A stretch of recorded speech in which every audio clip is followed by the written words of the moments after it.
Hello दोस्तों, आज जानते हैं सावित्री बाई फुले जी का जीवनी। जो एक भारतीय शिक्षिका, समाज सुधारक, भारत की पहली महिला शिक्षिका थी।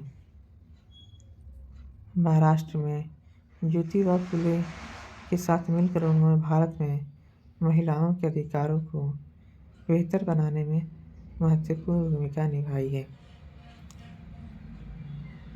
उन्हें भारत के नारीवादी आंदोलन की अग्रणी माना जाता है। उन्होंने जाति और लिंग के आधार पर लोगों के साथ भेदभाव, अनुचित व्यवहार न होने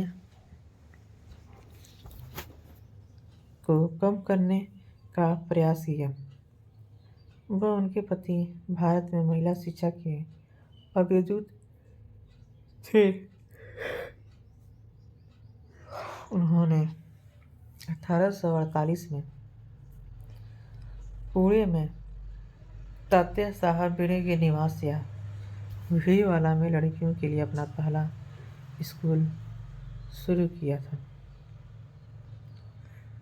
सावित्रीबाई के फुले के प्रारंभिक जीवन की बात करें तो सावित्रीबाई फुले का जन्म 3 जनवरी 1831 को महाराष्ट्र के सतारा जिले में हुआ था।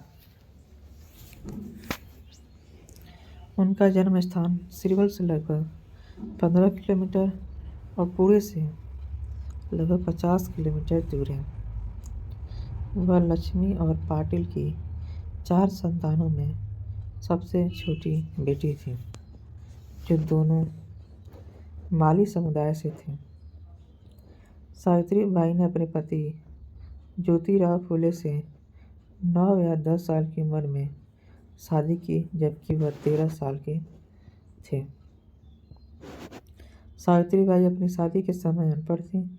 उनके पति ने उन्हें और साथ ही अपने चचेरी बहन सगुणाबाई क्षीरसागर को उनके खेत पर काम करते हुए घर पर ही शिक्षित किया। एक बार जब उन्होंने ज्योतिराव के साथ अपनी प्राथमिक शिक्षा पूरी कर ली, तो उन्होंने अपने दोस्तों सखाराम यशवंत प्रांजपे और केशव शिवराम भावलकर के मार्गदर्शन में अपनी पढ़ाई जारी रखी। उन्होंने खुद को 2 शिक्षक प्रशिक्षण कार्यक्रमों में नामांकित किया। पहले अहमदनगर में एक अमेरिकी मिशनरी सिंधिया फरार द्वारा संचालित संस्थान में था और दूसरा कोर्स पुणे के एक नॉर्मल स्कूल में था। अपने प्रशिक्षण को देखते हुए सावित्रीबाई पहली महिला भारतीय शिक्षिका और प्रधानाध्यापिका हो सकती हैं। अपनी शिक्षिका की शिक्षा पूरी करने के बाद सावित्रीबाई फुले ने पुणे में लड़कियों को पढ़ाना शुरू किया। उन्होंने ज्योतिबा फुले की बहन सगुणाबाई क्षीरसागर के साथ मिलकर ऐसा किया, जो एक क्रांतिकारी नारीवादी और ज्योतिराव की गुरु थी। सगुणाबाई के साथ पढ़ाना शुरू करने के समय के बाद सावित्रीबाई और ज्योतिराव फुले ने सगुणाबाई के साथ मिलकर भिड़ेवाला में अपना स्कूल शुरू किया। भिड़ेवाला तात्या साहब भिड़े का घर था, जो तीनों के काम से प्रेरित था। भिड़ेवाला के पाठ्यक्रम में गणित, विज्ञान और सामाजिक अध्ययन का पारंपरिक पश्चिमी पाठ्यक्रम शामिल था। 1851 के अंत तक सावित्रीबाई और ज्योतिराव फुले पुणे में लड़कियों के लिए 3 अलग-अलग स्कूल चला रहे थे।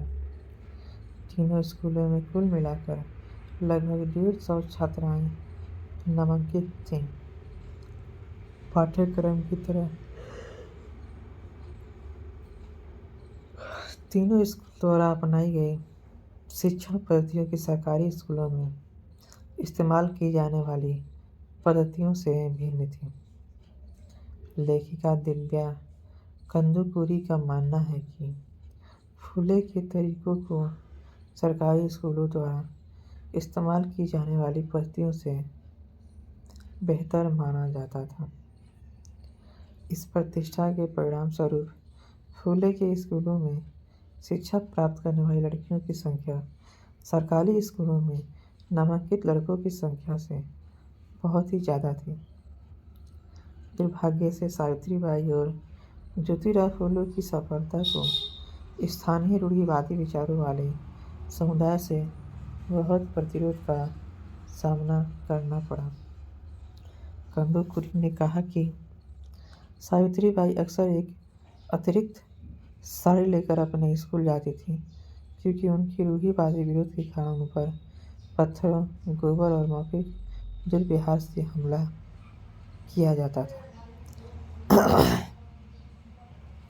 सावित्रीबाई और ज्योतिराव के पिता घर पर रह रहे थे। हालांकि 1849 में ज्योतिराव के पिता ने दंपति को अपना घर पर छोड़ने के लिए कहा क्योंकि उनके काम को मनुस्मृति और उसके व्युत्पन्न ब्राह्मण ग्रंथों के अनुसार पाप माना जाता था। ज्योतिराव के पिता घर से बाहर जाने के बाद फूले परिवार ज्योतिराव के एक मित्र उस्मान शेख परिवार के साथ रहने लगा। यहीं पर सावित्रीबाई की मुलाकात फतिमा बेगम शेख नामक एक करीबी दोस्त और सहकर्मी से हुई। शेख पर एक प्रमुख विद्वान नसरुद्दीन सैयद के अनुसार फतिमा शेख पहले से ही पढ़ना और लिखना जानती थी, इसलिए उनके भाई उस्मान को, जो ज्योतिराव के मित्र थे, ने फतिमा को शिक्षक प्रशिक्षण पाठ्यक्रम लेने के लिए प्रोत्साहित किया था। वह सावित्रीबाई के साथ नॉर्मल स्कूल गई और दोनों ने एक साथ स्नातक किया। वह भारत की पहली मुस्लिम महिला शिक्षिका थी। फतिमा, सावित्रीबाई और शेख के घर में 1849 में एक स्कूल खोला गया। 1850 के दशक में सावित्रीबाई और ज्योतिराव फुले ने दो शैक्षणिक ट्रस्टों की स्थान में महत्वपूर्ण भूमिका निभाई थी। वे थे नेटिव मेल स्कूल पुणे और सोसाइटी फॉर प्राइमरी एजुकेशन। अपने पति के साथ मिलकर उन्होंने विभिन्न जातियों के बच्चों को पढ़ाया और फिर कुल 18 स्कूल खोले। 1852 में 3 फुले स्कूल चल रहे थे जिसमें 273 लड़कियां शिक्षा प्राप्त कर रही थीं, लेकिन 1858 तक वे सभी बंद हो गए। एलेनोर जूलियट ने 1857 के विरोध के कारण निजी यूरोपीय दान के सुख ने सरकारी समर्थन वापस लेने और